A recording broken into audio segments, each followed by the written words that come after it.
Welcome to Learning About Dogs, a podcast for people who love learning about dogs.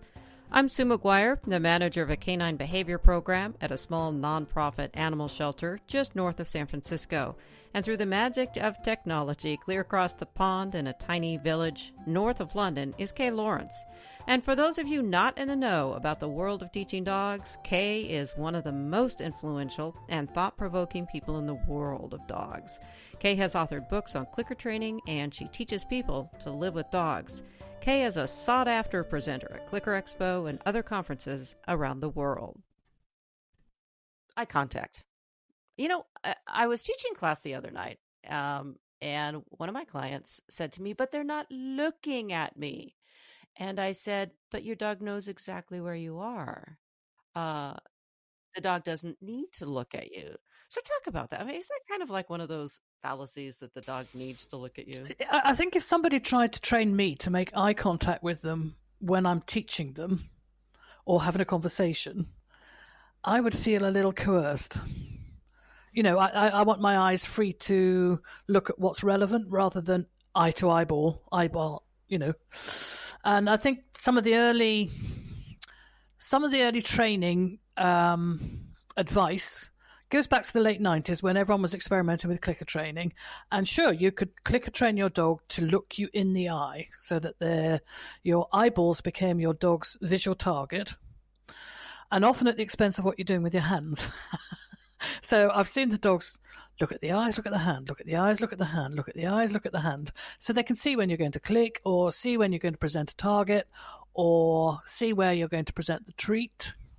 And to me, the dog should be free to look at what's relevant to them, because if we don't let them choose what's relevant to them, how would we know what's relevant to them?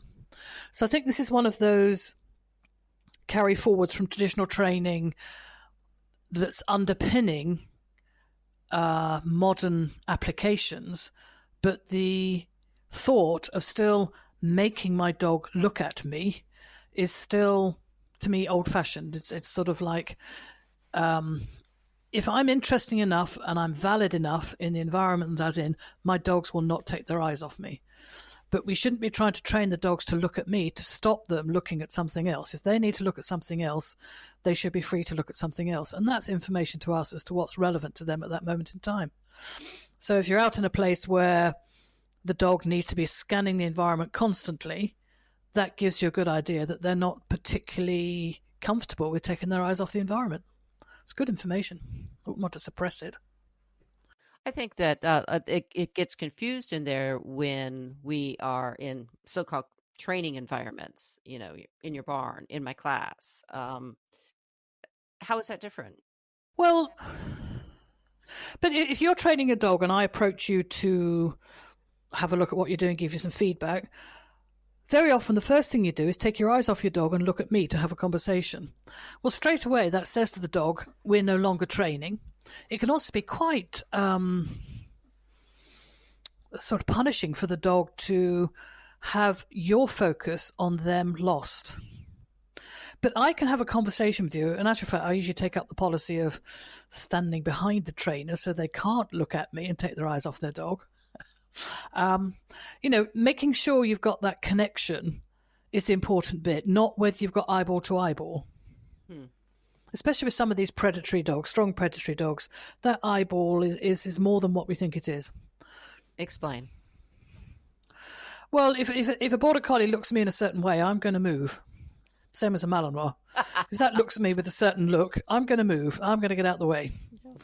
Yes. And I've seen folk accidentally train this predatory stare, and I'm like, ooh, no, I don't think so. No. You know, the dogs having a conversation with you in training, they will look at what's relevant to them. And I think that's the whole of you, certainly from the knees upward. I wouldn't want the dogs necessarily watching your feet unless they're tiny, tiny dogs and have learnt how to keep out the way of your feet. But our balance, our relative shoulder position to our hips would give the dog a good idea of what we're intending to do. So if I'm intending to take a step forward, my shoulders would probably lean slightly forward to my hips. If I'm leaning to one side or the other, it's a sort of indication I'm heading that way. Or I might lean away from my pocket as I'm getting the treat out. So they'll want to see us from the knee upwards. And when you're training them, they'll often scan left hand, right hand, treat pot, eyeball, eyeball, treat pot, left hand, right hand, target, left hand, right hand, treat, and they sort of do this circuit around the whole lot to see where the information is coming from. And we shouldn't tell them how to look at me. That's interesting. The same. That is so interesting because when you say that the dog will look at the hand, the right hand, the left hand, the treat pot, I think that there's a sense that the dog is bouncing around too much. That's all right. Okay. Maybe the person's bouncing around. Maybe they are of Italian heritage and they talk with their hands a lot. Well, the dog's going to watch those hands. I used to have a border collie that's very good at actually training people when to click. So she'd look at the object, she'd look you in the eye, she'd look at the treat, she'd look at the hand with a clicker in it and give it the look. And then just nod her head as she looked at that hand. And sure enough, people would click. Not on what they were trying to train, but she could get somebody to click just by looking at it and giving a bit of a nod. So because that is probably not a good strategy to teach direct eye contact, talk about what the handler is going to be doing. And that goes back to your clean training talk about being very aware of what your body is doing. Absolutely, all the time, because the dog is certainly. Yeah. And the same as, we might be looking at the dog, but we're not staring them directly in the eyes. We're looking to see if their tail moves just before they're going to sit, or we're looking to see if they are looking at the target, or we might be looking at the target. So who are we to say that they should look us in the eyeball? Yeah. I agree. I think it's one of those holdovers. I actually caught one of my staff people with a stray dog the other day, encouraging that look up at the eyeballs, and I went, First of all, an unknown dog. Yeah. Don't put that kind of pressure. The best I saw, I had a guy come to class with a young Gordon Setter puppy. I don't know why he came to class with me. And when he wanted the dog to pay attention to him, he would give that 2-finger look. So he'd poke his own eyes with 2 fingers, the first and second finger, and then do the same gesture at the dog and then back at himself. And I'm like, how is the dog supposed to know that means look at me? Well, he says it works underwater, and I'm going, okay, fine. I think your dog will look at you when you're actually doing something of relevance to them. It works underwater. Look at me. Look at me. Oh. But, you go back 20 or 30 years and watch me was one of the standard cues, followed by a choke, a check on the collar. Pay attention to me because I'm the only thing that should be interested in you. That sort of arrogance is going. No, if you want me to look at you, be interesting. Be worthwhile. How do we teach people to not worry about that so much? Not worry about that. Let that go. Your dog knows where you are. Yes, and I think that's valid. If your dog's vision is horizontally much wider than ours, they can be standing at your side looking forwards and they know exactly what you're doing with your hands, whereas we might have to just turn our head slightly to see what our partner would be doing with their hands. But is it not this arrogance coming back again as about they must pay attention? Gone are the days when all the class, pay attention class, everyone should look at me. Yeah, I think it's just back to that little lot of dominance, It's only me. I'm the only important thing to you in this environment. Yeah. But I also think you have to teach clearly, when you say you're in the training environment, are you talking about a class for an hour? Exactly. I wouldn't expect my dog to focus on me for an hour. They might have 2 or 3 minutes, 100% focus on me, and then they take a break for 2 or 3 minutes and they can watch all the other dogs in the room. The key thing is to be able to make sure you clearly say, take a break, and this is where I put the dogs into park, or let's be doing some training. And at this point, I start opening up with the reinforcement process. Mm-hmm. So it's not half and half. It's not an odd sit and an odd down and a treat and a treat. And then the person has a look around the room or listens to the instructor. And then 30 seconds later, they come back and do a bit more. Well, in that 30 seconds while they were listening to the instructor, the dog was giving them full attention, but they didn't notice. So often it ends up just getting punished because there's no response to it. Ooh, so much about attention that we could talk about how it can tell you where your dog is. And, Yes. Yeah. And I, one of the things I'm constantly encourage my clients to do is when your dog looks, when you're we were out walking with a group of dogs the other day, and I said, your dog needs to look at that. Your dog needs to figure where that is in its life, in its context, in its database, and then let it move on. Probably about the best advice I could give them. Take time to assess novel. Yes. You know, the brain needs time to process novel events, novel sights, novel smells. And if there's too much information coming in, what's the brain supposed to do? You know, this is where I think we get dogs becoming reactive because they're just unable to process, oh, that person's walking towards me. You know, that look, when you can look at somebody and not quite sure in bad lighting whether they're walking towards you or walking away from you. And that takes quite a bit of perceptive vision to be able to work it out. And dogs' long-distance perceptive vision is poor. You know, if you stand perfectly still and call your dog amongst other people, they would struggle to recognize you. But if you walked perpendicular, otherwise across the dog's vision from side to side, they'd recognize your body movement very easily, but they wouldn't recognize your standing, approaching and going movement nearly so easily. It's not their that forte. blows my mind that they would actually recognize my body movement, my gating. If you're side to side, yes. Yeah. If they can see you in profile, they would, but not if you're walking straight towards them. Interesting. Huh. Try it. I'm going to. Yes, it's me calling you. You know, the dogs can often look a bit suspicious. Who's that? Until they get a scent of you.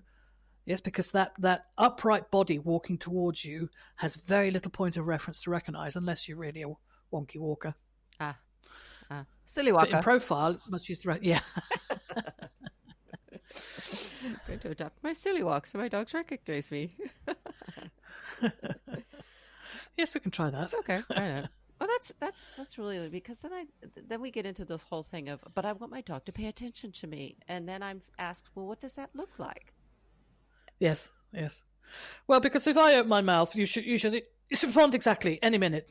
But even if you're living with other people in the house, just because you're in the kitchen and you say, do you want a cup of coffee, it doesn't mean anybody's listening to you. You have to have some way of saying, I'm about to have a conversation. You know, you might say their name, or you might walk into the room, or you might make eye contact with them, or you might interrupt what they're actually doing. Just because you said, do you want a cup of coffee, doesn't mean that they should be paying attention to you all the time. And translate that to a classroom or your training barn. Yep. How long? Yep. How realistic is it for me to expect my dog to train, to pay attention, to be able to keep that focus? I mean, I have a dog who pretty much is, you know, I've done it once, I'm good. And then she wants to move on. Because if she's asked to do things too many times, not that I would repetition. She's discovered that you're a bit of a boring old fart. Exactly. Yes. And then I can't get inside of her brain, but I assume she's thinking, oh, I must have gotten it wrong. I'm not going to try it. Oh, really? Oh, yeah. Okay. Yeah. Okay. No. So somewhere along the line, you've taught her repetition is not an increasingly pleasurable process, but it means something quite different. Oh, that's another one to talk about, isn't it? Oh, yeah. Know, I can't repeat stuff. I can't practice it because the dog gets bored. No. You get bored. Yeah. If the dog's getting a piece of chicken after the 31st one, he'll keep going. He'll keep going until he pops. You know, that's nothing wrong with repetition. Oh, God, you've been looking over my shoulder. Oh, I don't do 31 times. No. She's usually about... I will. Yeah, you will? I'm just so stunned by that. You're adding in a little variation. So the first time you do it, I'm standing looking at you and I'm in awe of how fantastic you look. And I ask you to spin and she spins. Oh, my goodness, let's have a treat. And then the next time I look at you, I might put my hand on my hip. And then the next time I look at you, I might stand on one leg. And the next time I look at you, I might turn my head slightly sideways. And the next time I look at you, I might be clapping my hands. So every single repetition, I'm adding some variability. And the dog's got to puzzle out, oh, which one's that? Oh, that one's spin. I got that one. Oh, that one's turn. I got that one. Yeah. Oh, and that one means bend. Yeah, I got that one too. So, yeah, absolutely we practice this because you're not a static cuer. There might be a cue. This is back to this cue hierarchy, which is do the spin, do the down, do the turn, come this way, walk that way, do this way. But then there are also a whole stack of secondary cues supporting that behavior. And those variations make the whole picture a lot more interesting.